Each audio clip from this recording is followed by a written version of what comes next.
When we're faced with difficulties, as emotion arises, as thought appears, as difficult events, feelings, and memories unfold in our lives, without realizing it, we can begin to become solidified, concretized in a way, in the content of what's happening.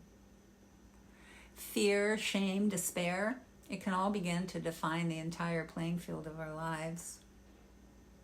A set of circumstances occur, shaping a narrative that becomes fixed, becomes solid, becomes unquestionable, immutable. When that happens, we don't just experience the events, the thoughts, the feelings, the memories, and body sensations. We begin to live inside of them. They have us. We can be so flooded or overwhelmed with events that we can do nothing.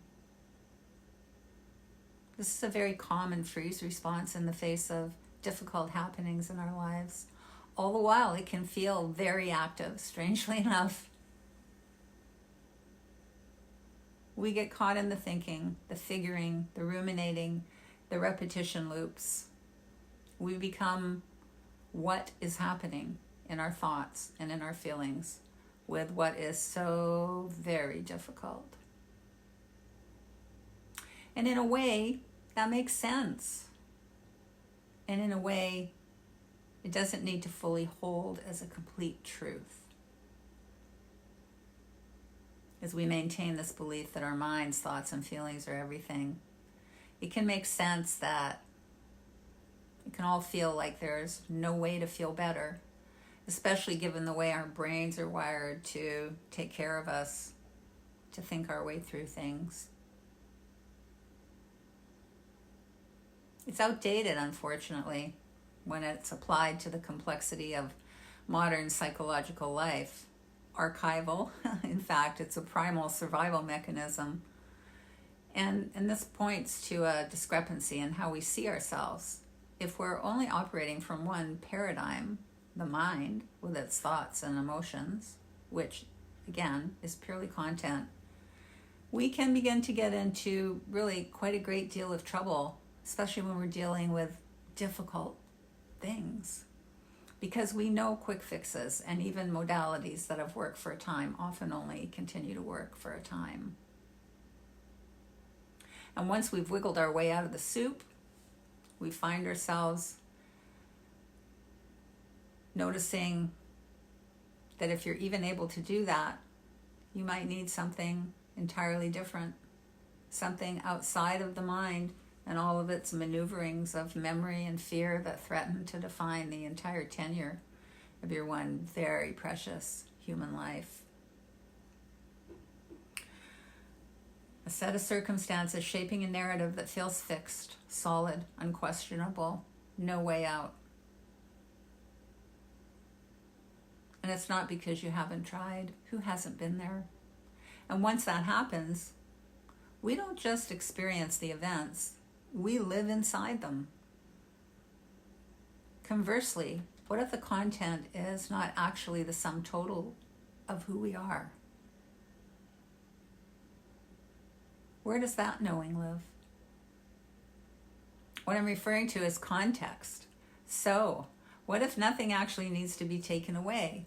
What if the invitation is not to fix the emotion or resolve the thinking or change the circumstances? Your mind will likely push back on that, maybe even rail against it. But for now, we're not concerning ourselves with the mind as a problem solver. We're exploring a different landscape, a landscape of turning towards something else, not as a thinking strategy, not as an idea, not what you've been used to doing, but more like a lived shift, a dimensional awareness, an orientation. It's not a thought process. I was in a workshop recently where we were invited to find a place of refuge. Suggestions were made. For some, it was a person, a mentor, a teacher, a loved one. For others, it could have been a place in nature, trees, water, sky, many things I had thought about before. And if those didn't feel available, we're invited to sense into something else that had meaning for us, that provided a place to anchor, a place of refuge, a place of safety, shelter from the storm. And what came to me that day kind of surprised me in the moment that it came. It was air, A-I-R. And as you listen now, just notice the air around you, the air within you, inside to outside, outside to inside. And when we actually take a breath, it doesn't even stop there, does it? It's all around, infinitely stretching out onward into the stars and downward into the depths of the ocean. And as I did that exercise, difficult feelings began to move through me. Sadness, despair. There was even a kind of quiet horror, something that was left over from childhood. I didn't try to make those feelings go away. I also didn't attach to the narratives about the thoughts and feelings as potential understanding and thought anchors for what I was experiencing. I let them be. Truly allowed them, let them be there. I noticed them in my body. I said out loud, despair is here. Noticed a tightness in my chest. Sadness is here. Noticed an aching in my heart. Horror is here. A clenching in my jaw, a bracing in my legs and body.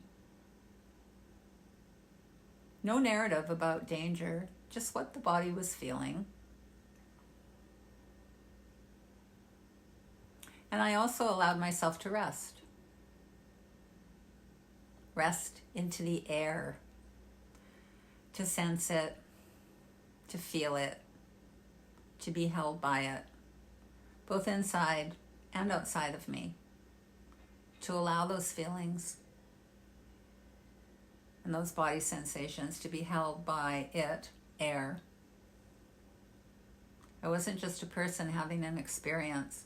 I was also a human being existing within something vast, constant, and already here, supportive. That context was also actually a part of me. A larger part than what I normally notice. A different dimension. Sure wasn't thinking. I was sensing, connecting to what we might call conscious awareness. Not a meditation practice. Not a breathing technique. Not a spiritual idea. I just noticed without any agenda. From context. This is the difference between content and context. Thoughts, emotions, memories, circumstances. These are the events of our lives, right? They move, they shift, they intensify, they soften. And they can be so hard sometimes.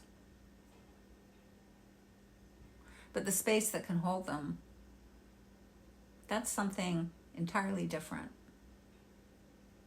Even thinking about our experience, trying to understand it, figure it out, layering meaning onto it, that's all still content. So instead of trying to change that, instead of taking anything away, instead of getting rid of anything, we can begin to move into and be infused with allowing awareness. What I was calling air in that moment. When we begin to sense the context, even slightly, something has an opportunity to open, like coming out of the clouds, emerging from darkness into light as the fog begins to lift. Not because anything's been resolved, not because anything's been removed, but because we are no longer only within the event. The events are now held within something larger, and nothing needs to change for this shift to begin.